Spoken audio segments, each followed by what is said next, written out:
So your body is a dynamic entity. ये हर रोज, हर पल, हर थोड़ी थोड़ी देर में बदल जाता. So carrying an idea which of an observation which were observed at some point of time. पहली बात तो कैरी मत करो उस आइडिया को. AMH count keeps changing. Sperm count, sperm motility keeps changing. So your body is a dynamic entity. It's not static. But your mind can remember something which happened 2 months back, 3 months back, 1 year back, 10 years back. वो वैसे ही रहेगा. आप एक इंसान के लिए चिड़ create कर लोगे ना, 10 साल बाद भी वैसे चिड़ रहेगी. वो इंसान बदल चुका है मगर आप नहीं बदले. Similarly, whatever observation which has been made one day earlier, it doesn't stay one day later. एक घंटे में चेंज हो जाएगा. Check your blood sugar level, एक घंटे बाद चेक करें, इट विल बी चेंज्ड, बदला हुआ होगा.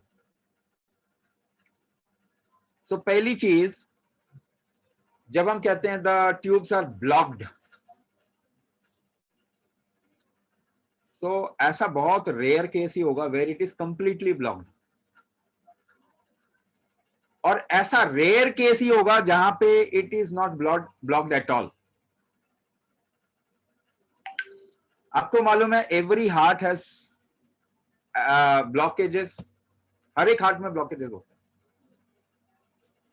जितने ज्यादा ब्लॉकेजेस होते हैं उतना हेल्दी हार्ट होता है. Do you know this? You know a teenager has lot of heart blocks. Heart में ब्लॉक्स होते हैं बहुत सारे. अगर वो ब्लॉक्स नहीं क्रिएट हुए टीनेज में, the kid will not be able to pass the teens. Teen से आगे नहीं जा पाएगा, वहीं खत्म हो जाएगा. टीन से ऊपर निकलते ही खत्म हो जाएगा. So because we have got instruments which just keeps looking inside the body,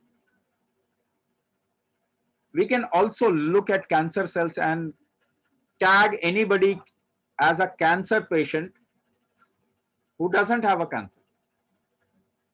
हर एक इंसान के अंदर कम से कम 3 से लेके 5 अलग अलग तरीके के कैंसर सेल्स होते हैं. Now if you are checked for cancer, there will be cancer cells, but the body takes care of it. The problem is when you start the treatment, फिर body ठीक नहीं कर पाता अपने आप को. So it is not because your body has a flaw that it is not able to do something. It is because you are treating the body, it gets into problem. दवाइयों की वजह से प्रॉब्लम होती है body में, surgery की वजह से प्रॉब्लम होती है बॉडी में. Otherwise body will correct. It's a self correcting mechanism. तो ब्लॉक्स के, आप ब्लॉक्स देखेंगे, ब्लॉक्स के बाद भी प्रेग्नेंट होते हैं because it is not completely blocked. और कभी कंप्लीटली ब्लॉक भी हुआ तो वो खुल जाता है. आप कुंभक करते रहें, वो खुल जाएगा बिकॉज एवरीथिंग इज डायनामिक. आपने सोचा ब्लॉक, वो 2 महीने पहले आपने टेस्ट में देखा था, अभी ब्लॉक है कि नहीं आपको तो मालूम भी नहीं. So don't carry anything in your mind. पहली चीज ये करिए, then you will be a little free. Otherwise क्या होगा, ब्लॉक है नहीं हो पाएगा, ब्लॉक है नहीं हो पाएगा. कल्प वृक्ष है ना, नहीं हो पाएगा तो नहीं हो पाएगा. आप ही नहीं तो बोला कि नहीं हो पाएगा. Isn't it? आप रोज ये सोच रहे हैं कि ब्लॉक्स की वजह से नहीं हो रहा है, क्या पता अगले दिन वो खुल चुका है. लेकिन 2 महीने में आप क्या मैनिफेस्ट कर रहे हो, ब्लॉक्स की वजह से नहीं हो पाएगा, ब्लॉक्स की वजह से नहीं हो पाएगा. So forget about the blocks.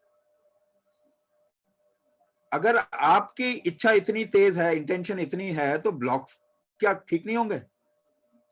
सभी कुछ तो ठीक हो जाते हैं ना. अगर आपके लेग के मसल्स कमजोर हो गए and you start working towards it, making it strong, क्या वो स्ट्रांग नहीं होगा? स्ट्रांग होगा वो, लेकिन सोचते रहेंगे कि मेरे लेग्स के मसल्स कमजोर है, मेरे लेग्स के मसल्स कमजोर हैं, कोई काम नहीं करेंगे तो नहीं होगा ठीक। You are working towards it, it will open up, it can open up. और ब्लॉक्स भी बैरियर्स नहीं है, it is not a complete block. ऐसा नहीं कि पूरा ढक्कन लगा दिया, बॉडी में ऐसा कुछ भी नहीं होता। Blocks are made, it is dissolved also, ऐसा भी होता है।